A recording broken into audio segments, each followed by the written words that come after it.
সুরেন্দ্রনাথ রায়। বাড়ি কই? বাড়ি শিলিগুড়ি শক্তিগড়।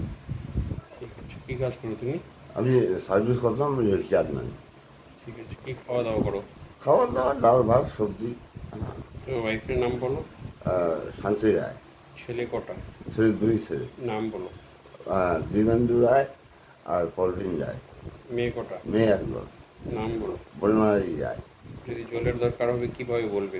হ্যাঁ বলি কি জল বলবে? দাও। খাওয়া দরকার হলে কীভাবে বলবে? হ্যাঁ তো খিদা পেয়েছে খাবার দাও। যদি ব্যথা হলে কীভাবে বলবে? না ব্যথা হলে ব্যথা বলবো যে ব্যথা শ্বাস হচ্ছে। নিতে কষ্ট হলে কীভাবে বলবে? শ্বাস নিতে কথা যদি কথা বলতে না পারি তাহলে ইশারা করতে হবে। আর ঘরে আমি তো সাধারণত বলতেই পারি।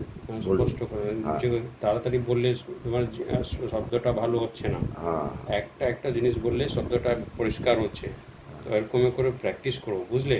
ঠিক আছে। হ্যাঁ, লম্বা কথা বললে তোমার শব্দটা মিক্স হয়ে যাচ্ছে। তো ওটাগুলো পরিষ্কার হ্যাঁ করো। ওই জন্য বললাম আপনাকে একটু আগে নিউজ বললাম না পেপারগুলো যে পড়ো। বেশি কথা বললে আজকে যাচ্ছে। আর হ্যাঁ যদি অল্প কথা বলি তাহলে স্পষ্ট হ্যাঁ, তো হয়। ওটা পরিষ্কার করতে হবে, হ্যাঁ শব্দটা পরিষ্কার করতে হবে। হ্যাঁ, এখন 3 4 মাস পর যখন লালাটা বনতে স্টার্ট হবে তখন একটু বেশি ভালো হবে, বুঝলেন? ঠিক আছে।